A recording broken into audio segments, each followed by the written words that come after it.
උඹ දැක්කද TikTok එකේ මුම්මගේ නම්බුව කනවා? දැක්කද? ඒවා මගේ දැනුමෙන් වෙන ඒවා නෙමෙයි. මම 30 පරම්පරාව එක්කනේ මම TikTok පාවිච්චි කරන්නේ. මාව කාලා තියෙන්නේ. මාව බලාගෙන කාපියෝ. ඇඩ්මින් අක්කයි. මල්ලි මේ අපේ අතරේ ඕව මොකුත් නෑ. ඕන්නෝම ගහන්න පුතේ. උඹ ලොකු වෙලා හොම්බෙන්න එපා. ඉතින් මෙන්ටලි කිව්වා මම හිත රිද්ද ගන්න. අතිශය ආඩම්බරෙන් යන්න ගෙම්මඩ ගස්සගෙන. හා? පුළුවන් නම් ඇත් ගමනින් යන්න. දන්නවද ඇත් ගමනින් යන්න? දන්නේ? How sad. හොඳයි. මටද ඕවා කරා. අර ඊට පස්සේ ඕවා දානවා. පස්සේ නම්බු රෙදි කඩේකටවත් යන්න නෑ ඊට පස්සේ. මට බෑත් ගමනේ. A few moments later. දෙක අනුපාතයට යන්න ඕනේ.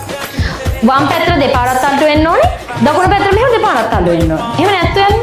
සමහරව මෙහෙම යනවා.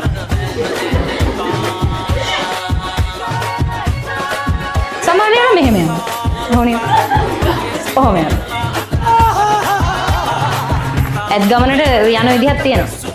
අර යා පොඩ්ඩක් මෙහෙම කරලා ඔයාලා යන්න දෙන්න. මට බෑ. මට තියෙන්නේ කෙලින්ම හෙන ගහනවා වගේ ගමන. මට ඒක නෑ ගන්න.